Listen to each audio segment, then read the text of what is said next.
Maksudnya jangan diulangi aja mbok ulang ngono kuwi malu rukuk jek ning kono wis rukuk. Mestinya kamu masuk shaf dulu baru ikuti rukuk. Maka dari itu kalau di sini saya tekankan namanya satu rakaat itu dapat iftitah, rakaat awal ya. Dapat Al-Fatihah, dapat surat, dapat rukuk, dapat sujud. Nah, baru itu satu rakaat. Kalau dia sudah tidak dapat Fatihah atau dapat Fatihahnya separuh, berarti rakaatnya kurang. Karena kurang, apalagi cuma dapat mengikuti rukuk tok. Ya. Kamu datang, imamnya sudah lam yalid, walam yulad, walam yakullahu, kufuwan ahad. Rukuk, kamu ikut rukuk. Di MTA dipahamkan begitu itu belum mendapat rakaat.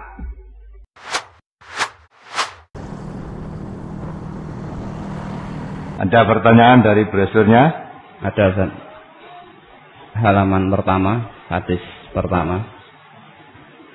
An Abi Hurairah qala Rasulullah sallallahu alaihi wasallam, "Idza ji'tum ila sholati wa nahnu sujudun fasjudu wa la ta'udduha syai'an wa man adraka raq'ata faqad adraka sholata." Dari Abu Hurairah ia berkata, Rasulullah sallallahu alaihi wasallam bersabda, "Apabila kalian datang untuk sholat sedang kami dalam keadaan sujud, maka bersujudlah kalian, dan janganlah dihitung satu rakaat. Dan barang siapa mendapatkan satu rakaat, berarti ia mendapatkan sholat itu." Hadis riwayat Abu Dawud. Ini mohon dijelaskan dari dan barang siapa mendapatkan satu rakaat, berarti mendapatkan sholat itu. Ini mohon dijelaskan, Ustaz. Jadi orang jamaah dia menyusul makmum terlambat, kalau dia masih mendapat satu rakaat jamaah, satu rakaat sholat ikut imam itu, dia dihitung mendapat sholat jamaah. Jadi walaupun dapat satu rakaat, dia dihitung mendapat satu sholat jamaah. Maka itu kalau kamu datang, imamnya sedang sujud, langsung ikut sujud. Imamnya rukuk, ikut rukuk. Tetapi jangan dihitung mendapat satu rakaat. Jadi kalau terlambat menyusul imamnya sudah sujud, ya, tidak dihitung satu rakaat itu. Nanti maka kalau imamnya selesai, kita menambah, itu dianggap kekurangan. Tapi kalau kita sholat, misalnya maghrib 3 rakaat, kita hanya dapat satu rakaat utuh. Jamaah itu kita dihitung mendapatkan sholat yang kita ikut jamaah itu. Jadi kalau dapat sujud tok tidak dihitung. Misalnya datang terlambat sujud pas rakaat terakhir, ya berarti terlambat 3 rakaat kalau sholat maghrib. Ya dah, imamnya kamu datang, imamnya sudah sujud rakaat terakhir. Kamu datang takbiratul ihram terus sujud. Terus ikuti imam itu, imam salam, kamu meneruskan, nambah. Nah kekurangannya berapa? Kekurangannya 3. Karena maghrib, salat maghrib 3 rakaat, kamu dapat sujud saja terakhir, ya masih kurang 3 rakaat. Kalau dapat 4, kalau salatnya imam 4 rakaat salat isya, kamu dapat sujud saja rakaat terakhir, ya tidak dapat salat itu, maka kekurangannya tambah 4. Tapi kalau misalnya dapat 1 rakaat saja, tinggal menambah kekurangan rakaatnya itu, kamu dihitung sudah mendapat salat jamaah. Walaupun hanya dapat 1 rakaat. Apalagi? Surah halaman 2 dari keterangan itu. Apabila kita menjadi makmum masbuk, maka hendaklah kita memperbuat sebagaimana yang diperbuat imam. Misalnya imam dalam keadaan sujud, setelah kita takbiratul ihram lalu sujud sebagaimana yang diperbuat imam. Atau jika imam dalam keadaan rukuk, maka setelah takbiratul ihram lalu kita rukuk. Tetapi yang demikian itu jangan dihitung 1 rakaat. Kemudian setelah imam salam, kita berdiri untuk menyempurnakan sholat yang ketinggalan tersebut. Ini yang ditanyakan dari kalimat tetapi yang demikian itu jangan dihitung 1 rakaat. Nah, dari kalimat ini memakai dalil atau hadis yang mana, Ustaz? Yang mana? Coba diulangi lagi. Dibaca yang jelas. dari keterangan halaman 2, apabila kita menjadi makmum masbuk, maka hendaklah kita memperbuat sebagaimana yang diperbuat imam. Misalnya, imam dalam keadaan sujud, setelah kita takbiratul ihram lalu sujud sebagaimana yang diperbuat imam. Atau jika imam dalam keadaan rukuk, maka setelah takbiratul ihram lalu kita rukuk. Tetapi yang demikian itu jangan dihitung 1 rakaat. Kemudian setelah imam salam, kita berdiri untuk menyempurnakan sholat yang ketinggalan tersebut. Yang ditanyakan, tetapi yang demikian itu jangan dihitung 1 rakaat. Nah, kalimat ini memakai dalil atau hadis yang mana? Nah, sudah jelas itu hadis yang muni itu kok. Hadis yang di depan tadi, ya. Apabila kamu datang untuk sholat sedang kamu dalam keadaan sujud, maka bersujudlah kalian. Janganlah dihitung 1 rakaat. Dan barang siapa mendapat 1 rakaat, berarti ia mendapatkan sholat itu. Itu kan? Kalau dapat sujud, jangan dihitung 1 rakaat. Nah, masalah rukuk, brosur sebelum ini. Ya, ini kan sudah sampai sujud. Brosur sebelum ini menerangkan kalau kamu dapat rukuk, ikutilah, ya, imam. Itu loh yang dulu kan ada sahabat yang menerangkan ketika imam sedang rukuk maka rukuklah. Terus ada sahabat Nabi yang di mana dia rukuk sampai di pintu masjidnya langsung rukuk, ya, masuk ke shaf dengan jeruntul dalam keadaan rukuk itu loh. Itu kan sudah saya terangkan tadi dulu. Karena hadis ini kalau imam sedang rukuk, rukuklah kamu. Nah ini pas makmum masbuk, imamnya sedang rukuk, dia baru sampai di pintu masjid langsung rukuk di pintu masjid itu jeruntul nenggon, maju nenggon shaf. Nah berita itu sampaikan kepada Nabi, dan Nabi mengatakan apa? Mudah-mudahan Allah memberikan pahala atas perjuanganmu, tetapi jangan kamu ulang lagi, gitu, kata Nabi begitu. Nah jangan kamu ulang lagi ini dipaham. Ada yang memahami jangan kalau kamu ulang lagi itu maksudnya, ya, sudah kalau dapat rukuk itu sudah rakaatmu itu sudah dihitung, maka jangan kamu ulang rakaat itu. Gitu kan? Yang lain berpendapat maksudnya jangan diulang lagi itu, perjuanganmu seperti itu jangan diulang lagi. Maksudnya kalau kamu mau sholat jamaah, imamnya sedang rukuk, mestinya kamu masuk ke dalam shaf dulu, baru takbiratul ihram terus rukuk. Jadi tidak kok di jalan pintu sana sudah rukuk, melebu ke shafnya jeruntul dengan rukuk. Ya, nanti ini jeruntul kalau masjidnya besar, sini pintu kono, tekan urung nanti tekan arep imamnya sujud, terus piye? Nah, kamu sujud, jeruntul karo sujud gitu. Nah, maka itu karena belum tahu kan. Karena belum tahu, sampaikan berita itu kepada Nabi, Nabi menggembirakan, tidak menyakitkan hatinya dia. Ya, mudah-mudahan Allah memberikan pahala atas perjuanganmu.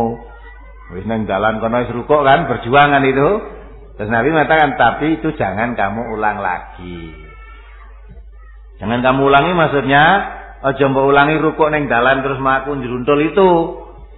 Tapi ada yang memahami, loh, tadi sudah dapat rukuk, dia rukuk di jalan tadi sampai ke shaf, terus Nabi pesan jangan diulang lagi, berarti sudah dapat rakaat itu pemahamannya. Ya. Maka ada yang memahami orang kalau sudah dapat rukuk itu sudah dihitung 1 rakaat, yang dipakai dalil itu tadi. Ya. Padahal yang dimaksud kalau kami memahami maksudnya jangan diulangi, aja mbok ulang ngono kuwi malu rukuk jek nang kono wis rukuk. Mestinya kamu masuk shaf dulu baru ikuti rukuk.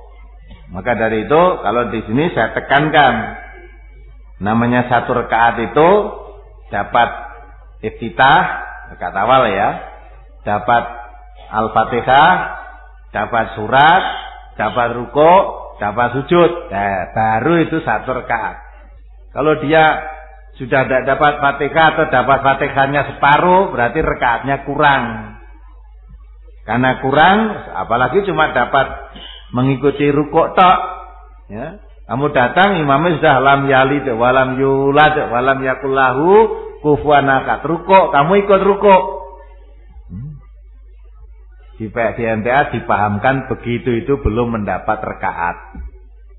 Nah yang lain menganggap rakaat dalil itu tadi, karena sudah dapat rukuk tadi jangan diulang lagi katanya. Daripada yang jangan diulangi oleh berjuang rukuk dari jauh tadi loh itu. Nah, namun demikian silahkan memahami itu. Jadi kalau kita datang imamnya sudah membaca Fatihah walaupun belum selesai baru dapat separuh, ya. Baru dapat suatu iya karena budu iya karena setangin kita baru nyusul, berarti kita terlambat. Rakaat itu sudah terlambat. Nah, terlambat separuh, nanti genepnya gimana? Ya satu. Terlambat satu rakaat namanya. Orang terlambat separuh rakaat nanti genepi separuh. Ya satu. Berarti kalau kita terlambat Al-Fatihah itu berarti kita sudah terlambat walaupun mendapat surat, walaupun dapat rukuk, apalagi cuma dapat rukuk saja. Apalagi apabila ada makmum masbuk dan mendapatkan satu rakaat pada rakaat terakhir, apakah apabila imam duduk membaca at-tahiyat akhir, makmum masbuk juga membaca at-tahiyat akhir, Ustaz? Iya. Sama apa yang dibaca imam. Apalagi makmum masbuk adalah bila imam sudah membaca Al-Fatihah. Bagaimana jika dalam sholat zuhur dan asar yang tidak dibaca jahar atau masbuk pada saat rakaat ketiga jika sholatnya jahar, Ustaz? Ya, bagaimana tadi? Apabila makmum masbuk adalah bila imam sudah membaca Al-Fatihah. Bagaimana jika dalam sholat zuhur dan asar yang tidak dibaca jahar? Lah kalau kamu bisa nyusul baca jahar yang tidak masbuk, kamu bisa sir, bisa nututi. Imamnya bacanya sir, kamu datang langsung sholat, kamu bisa membaca, tidak ketinggalan, dapat Fatihah sampai surat dan sebagainya, ya tidak terlambat namanya. Kalau imamnya baca jahar, walaupun dapat separuh, masbuk sudah terlambat. Tapi kalau imamnya baca sir, kamu nyusul, ya, kamu bisa membaca lengkap rakaat itu, ya tidak terlambat. Mungkin imamnya macane surate Sabbihisma Rabbikal A'la, kamu macane ina atau inakal kausar, kan rampungnya malah dhisik kamu walaupun kamu terlambat datang gitu loh. Apalagi yang tertulis dari pertanyaan brosur cukup. Ya. Sudah, yang lain tidak ada lagi tentang brosur? Ada dua pertanyaan, Ustaz. Ya. Ini pertama, saya sedang melihat imam kalau membaca surat itu kok surat Al-Fatihah, Anas sama Falaq itu digabung. Yang saya tanyakan itu apa itu ada tuntunannya seperti itu? Ya, ada juga itu. Ya, itu yang pertama, Ustaz.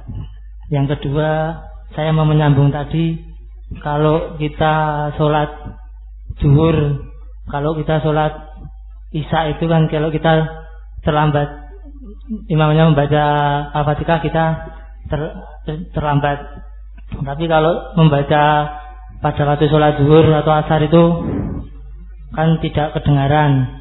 Nah, umpamanya kita baru datang terus baru membaca Al-Fatihah lalu imamnya rukuk, itu termasuk masbuk enggak, Ustaz? Begitu, Ustaz. Terima kasih. Kalau kamu Fatihahnya sudah selesai, ya lah. Selesai, imamnya rukuk. Kamu membaca lebih dari Al-Fatihah itu masih bisa imam rukuk itu. Baca ina atau inakal kausar tadi kan boleh kan? Jadi imamnya rukuk, kamu sudah selesai waladhdallin amin, imamnya rukuk, kamu tambah aja inna atau inakal kausar fasholli li rabbika wanhar. Nah, inna syani'aka huwal abtar, kan gitu dah. Bisa itu masih. Artinya masih bisa nutut. Lah nek telung ayat carry ya satu ayat kan boleh juga. Qul huwallahu ahad, sudah selesai. Kan tidak harus baca surat. Ya, tidak harus membaca surat, kamu baca Baqarah kudu rampung. Kan tidak selesai. Jadi kamu setelah waladhdallin amin imame rukuk, wah iki nek maca satu surat telat, satu ayat saja qul huwallahu ahad terus nyusul rukuk. Boleh itu, tidak harus membaca surat. Demikianlah para pemirsa semuanya pembahasan kita untuk pertemuan kali ini. Semoga menambah khasanah ilmu yang kita miliki. Wassalamualaikum warahmatullahi wabarakatuh.